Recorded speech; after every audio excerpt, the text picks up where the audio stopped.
Agora a gente vai falar um pouco sobre as compressões torácicas. As compressões torácicas precisam ser feitas com posicionamento adequado, ritmo adequado e profundidade adequada. Posicionamento, ritmo e profundidade, tá? No final da explicação, vocês vão entender por que é obrigatória a troca de quem está fazendo as compressões torácicas, a troca a cada 2 minutos, tá? Então, posicionamento adequado. Nos nenéns menores, a gente consegue abraçar o tórax da criança, tá? A gente vai colocar sempre no cruzamento entre o osso, esse osso aqui externo, e as linhas entre os mamilos, as linhas intermamilares. Então, cruzamento do externo, linhas intermamilares. E eu tenho que abraçar o tórax das crianças menores, tá? Então, vai coincidir externo, linhas intermamilares. Vai coincidir com todo o meu polegar acompanhar o rebordo costal aqui da criança, desse lado e desse lado. Isso vai me facilitar a minha colocação dos polegares aqui no lugar certo, ó. E aí eu vou aproveitar e vou abraçar o tórax do neném. Então, externo, linhas intermamilares, o meu polegar vem aqui, o outro vem aqui.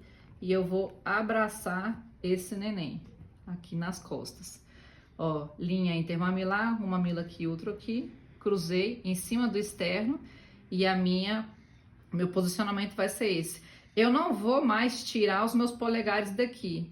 Eu não vou fazer isso. Eu não vou fazer isso. Ou eu não vou ficar fazendo assim. Ou assim. Eu escolhi um lugar para colocar os meus polegares. E esse local daqui eu não saio mais. Até o observador falar, troca o ciclo. E eu saio e vai chegar outra pessoa para fazer de outra forma. Tá bom? Então, aqui, ó, abracei aqui o tórax da criança. Esse é o posicionamento adequado, tá? Agora, a profundidade adequada é 1/3 do tórax da criança. Eles falam assim, em crianças menores de 1 ano é de 4 a 5 centímetros. Em crianças maiores de 1 ano é de 5 centímetros, proporcionais aí até alcançar 1/3. No geral, para não complicar muito a nossa lembrança na hora de realmente fazer a RCP, a gente vai ter que lembrar que é 1/3 da criança. Então, 1/3 do tórax da criança. Então, a gente vai traçar a linha axilar anterior, vou até fazer assim para facilitar. A linha axilar anterior, a linha axilar média e a linha axilar posterior. É como se eu dividisse o tórax da criança em 3. 1, 2, 3. 1, 2, 3. 1, 2, 3. Então, o meu terço vai terminar aqui, ó, na axilar anterior. Então, eu vou ter que afundar o tórax da criança, a minha profundidade vai ser até aqui, ó. Tá? 1/3. Nossa, mas é muito. É o que vai ser eficaz para a criança. Se eu ficar só assim, ó, isso aqui não vai bombear o coração, para esse coração fazer toda a distribuição sanguínea, principalmente para os órgãos vitais aqui, ó, tá? Eu preciso que a minha compressão seja como uma força de bomba, que era a bomba do coração quando ele estava batendo. Então, vai ser essa profundidade aqui, ó, tá? Aí, a gente vai ter uma outra forma de colocação dos dedos. Quando a criança for maior e não der para você abraçar o tórax da criança, você vai optar por fazer com 2 dedos. Os 2 dedos precisam estar encostados na pele da criança, tá? Eu tenho o dedo maior do que o outro, como a maioria, né? Como todo mundo. Então, se eu fizer só com a ponta, os meus 2 dedos não vão estar encostando, só esse vai estar encostando. Eu tenho que arranjar uma maneira dos 2 dedos encostarem, tá? Então, aqui, ó. De novo, linha external aqui, osso externo, e aqui linha intermamilar. Então, eu vou posicionar os meus dedos aqui. E uma vez que eu posicionar, eu também não vou mais soltar. Eu não vou fazer assim e vai começar a abrir ou começar a fechar. Não vou fazer assim ou não vou fazer assim, ó, tá? Eu escolhi uma posição e nessa posição eu não vou soltar mais, até o orientador falar 2 minutos, troca o ciclo, e aí eu saio completamente do paciente e vem uma outra pessoa fazer do jeito dela, tá bom? Então vamos lá, ó, externo, linha intermamilar, 2 dedos, posicionamento adequado, profundidade adequada, aqui, ó. Concorda comigo?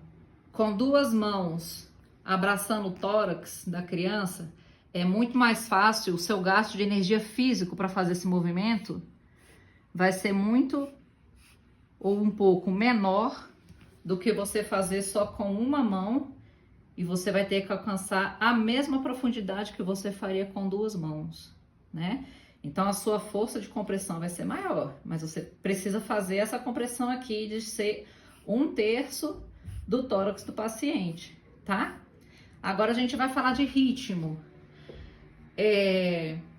Como não tem uma descrição técnica adequada do ritmo certo para fazer a manobra de compressão torácica, então houve uma convenção de uma música muito conhecida por todo mundo, né? Mundialmente conhecida. E eles adotaram essa música como a música referência para um ritmo de RCP, de reanimação cardiopulmonar, que é a música dos Bee Gees, aquela Staying Alive, né?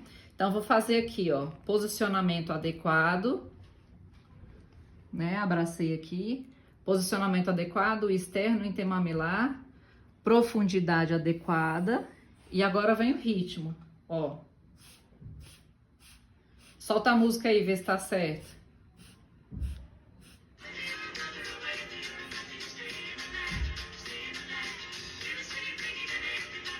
Ó.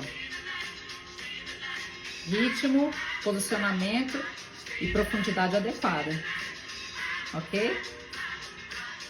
Mas é agressivo, né? É agressivo. Por quê? Porque a profundidade é um pouco importante para a criança. O que aconteceu no caso Lia? O que aconteceu no caso Lia? A pessoa que estava fazendo a manobra da compressão torácica estava aqui. Ela poderia ter feito a pegada dela ao contrário, né? Aqui não dá para acompanhar o rebordo, porque a mão tá ao contrário, né? A mão tá para cá. Então, eu vou escolher como se fossem os meus 2 dedos. Externo, intermamilar e os meus 2 dedos aqui no meio, ó. Então, eu poderia fazer assim. Ou, no caso, Lia, que a pessoa fez assim, né? Só que não, ela não fez assim. Por que é importante obedecer esse ritmo? Porque você precisa, na hora que você comprime o coração, a bomba do coração faz com todo o sangue e ele distribui para os órgãos centrais. Na hora que você solta essa compressão para fazer a próxima, é o tempo que o coração está enchendo de sangue de novo. Então, ele precisa desse tempo de enchimento. Ó, comprimir, coração tá enchendo, que é o quê? Tan, tan, tananana, tananana, tan, tan, tan, tan, né? Ele tá enchendo. No caso Lia, o que aconteceu?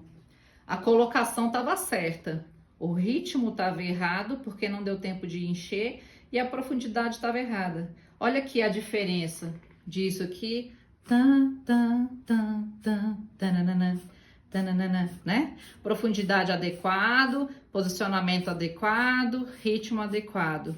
O caso Lia, o que a pessoa estava fazendo?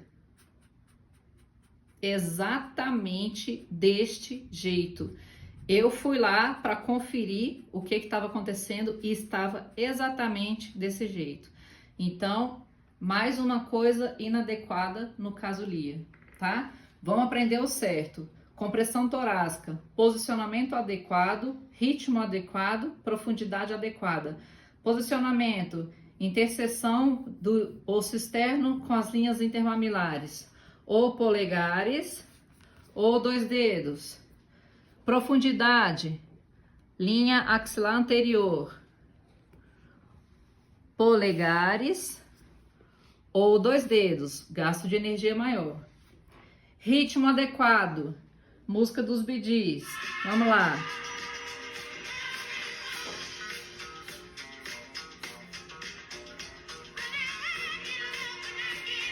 né? Dá tempo do coração encher. Aí eu te pergunto, por que que tem que ser obrigatória a troca do socorrista que está fazendo as compressões torácicas a cada 2 minutos? Porque no final de 2 minutos, meu amigo, vai parecer uma eternidade para quem está fazendo isso daqui. A energia que você gasta fazendo isso ou fazendo isso, você precisa fazer essa troca para descansar. Por quê? Porque ou você vai perder posicionamento, ou você vai perder profundidade, ou você vai perder ritmo. Um desses três você acaba desgastando, não se atentando e a sua manobra de RCP da compressão torácica acaba ficando ineficaz, tá bom? Então é por isso, obrigatória a troca da pessoa que está fazendo a compressão torácica a cada 2 minutos. Obrigatório. Isso não é negociável, é obrigatório.